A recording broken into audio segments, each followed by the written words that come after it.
Olá, bom dia. Vamos dar continuidade ao estudo do livro O que é Espiritismo, de Allan Kardec. Nós estamos no capítulo 1, na parte que fala... Deixa eu ajeitar aqui.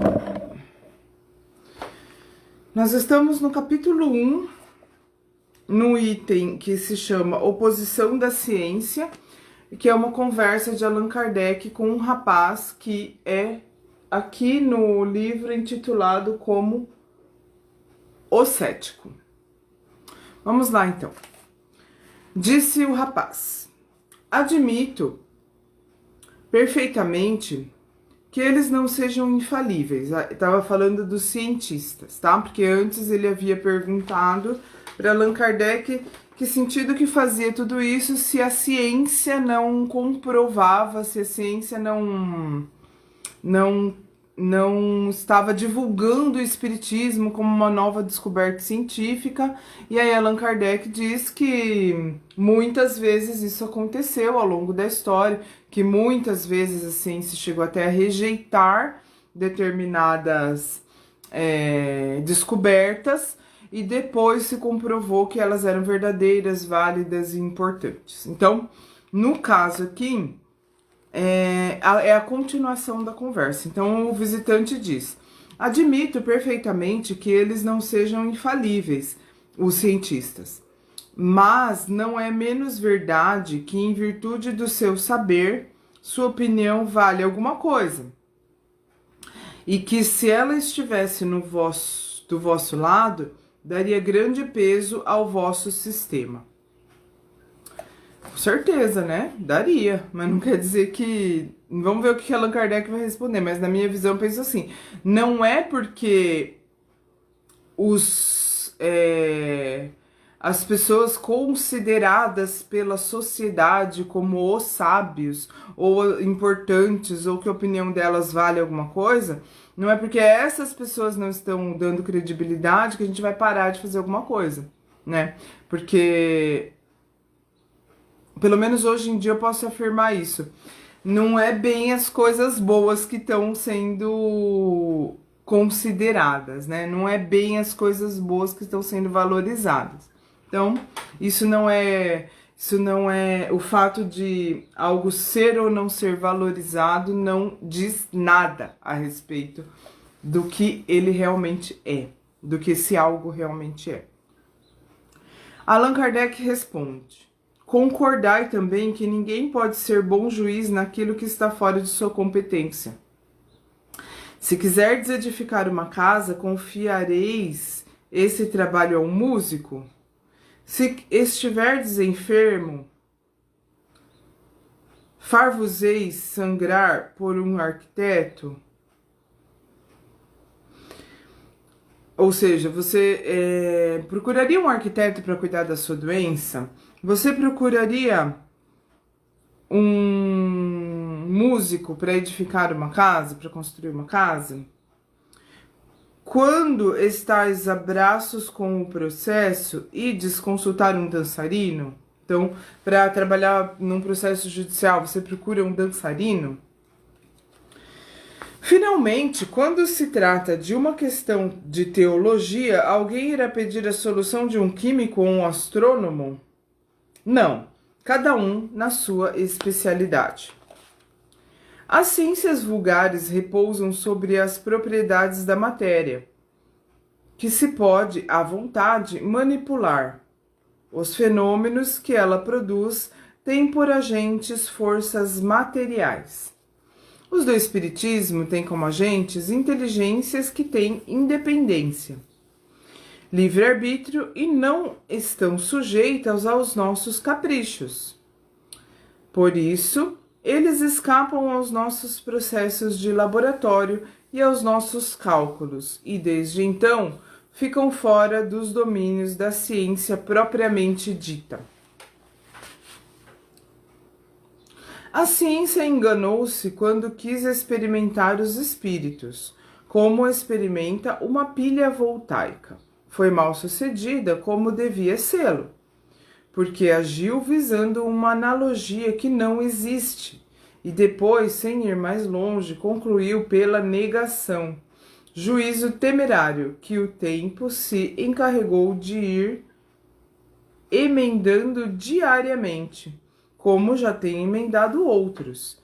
E aqueles que o preferiram, restará a vergonha do erro de se haverem levianamente pronunciado contra o poder infinito do Criador.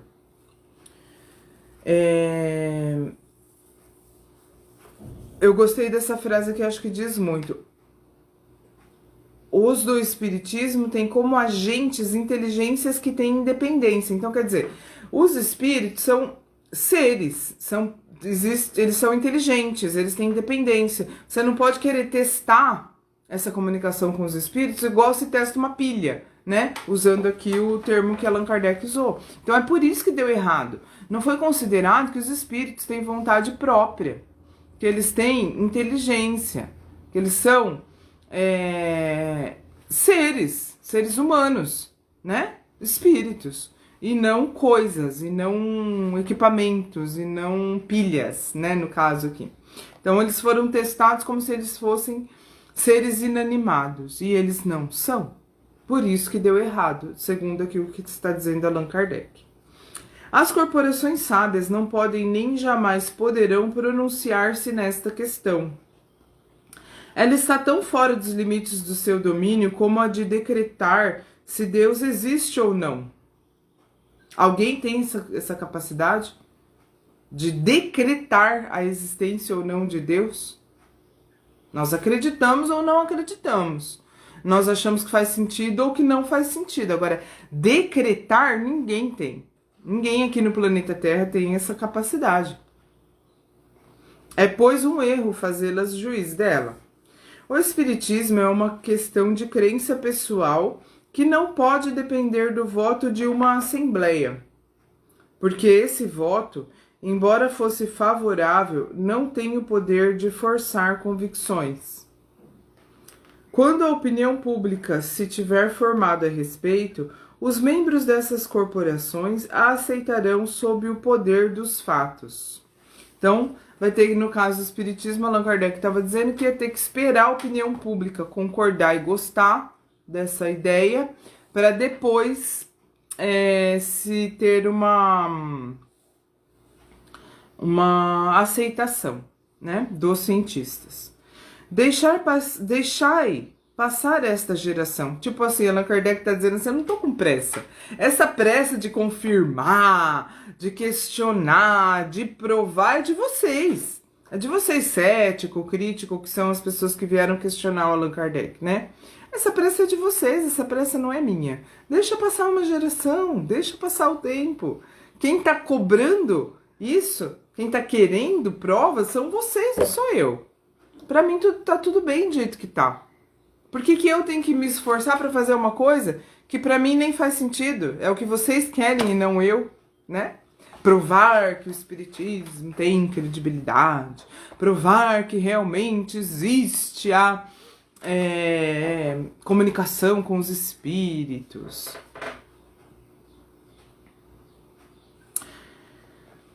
Deixar passar esta geração, levando os prejuízos do seu obstinado amor próprio, e vereis que se há de dar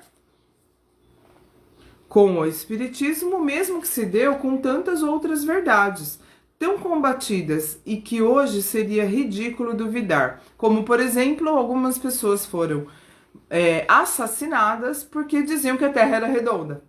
Porque dizia que não era o Sol que girava em torno da Terra, e sim a Terra que girava em torno do Sol. Pessoas foram condenadas à morte por causa disso. E hoje, o que a gente acha disso? A gente tem certeza que é assim. Então, o fato de algo ser negado não significa que é ruim ou que não é verdade. Pelo contrário, talvez seja um sinal muito claro de que aquilo mais para frente vai ser provado como verdade. Normalmente aquilo que é aceito de imediato nem é o melhor, nem é o que a gente deve levar em consideração. Pelo menos na minha visão, pelo menos é o que eu tenho constatado na sociedade eu ia dizer de hoje em dia, mas pelo jeito já faz tempo que é assim, pelo que Allan Kardec está dizendo aqui, né? Hoje chamam loucos os crentes, amanhã será a vez dos que não creem. Foi o mesmo que se deu com os que acreditavam no movimento de rotação da Terra. Gente, eu juro que eu não sabia que ia falar isso. Eu leio o livro aqui, ao vivo, então eu não sabia que o que Allan Kardec ia usar esse exemplo. Mas aqui também é meio óbvio, né? Nem todos os sábios, porém, julgaram do mesmo modo, e notai que agora chamo sábios os homens de estudo e saber, tenham ou não tenham um título oficial. Muitos fizeram o seguinte raciocínio: não há efeito sem causa, e os efeitos mais vulgares podem conduzir-nos à solução dos mais difíceis problemas.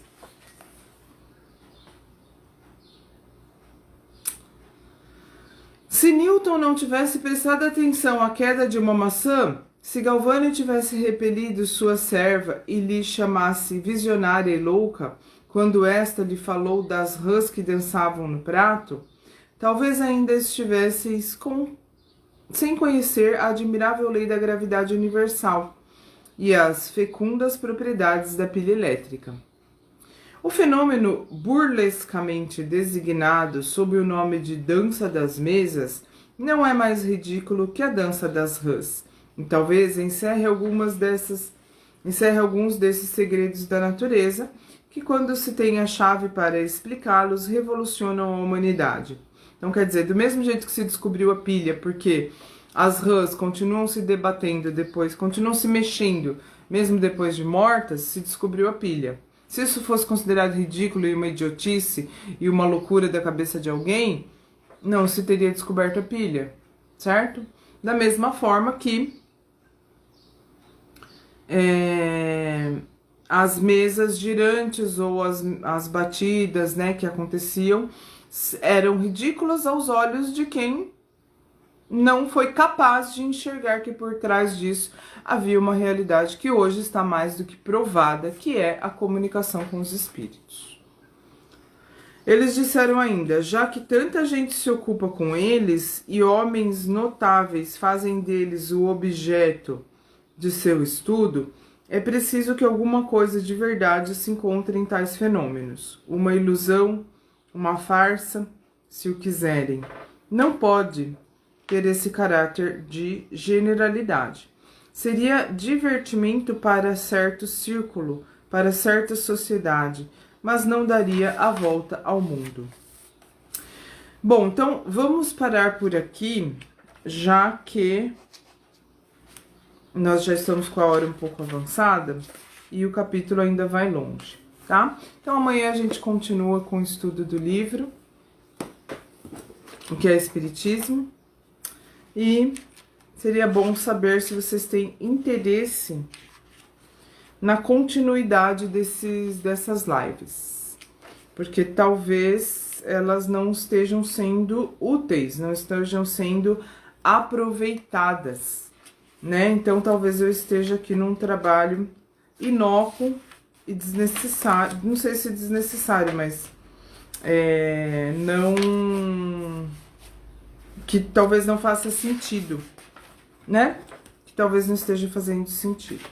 Então seria interessante saber se existe realmente interesse de alguém que esse trabalho de estudo do Evangelho e de estudo deste livro continue, né? Ou se podemos fazer cada um por si, nos horários e das formas que melhor convém a cada um. Então, um ótimo dia, um grande beijo e fiquem com Deus.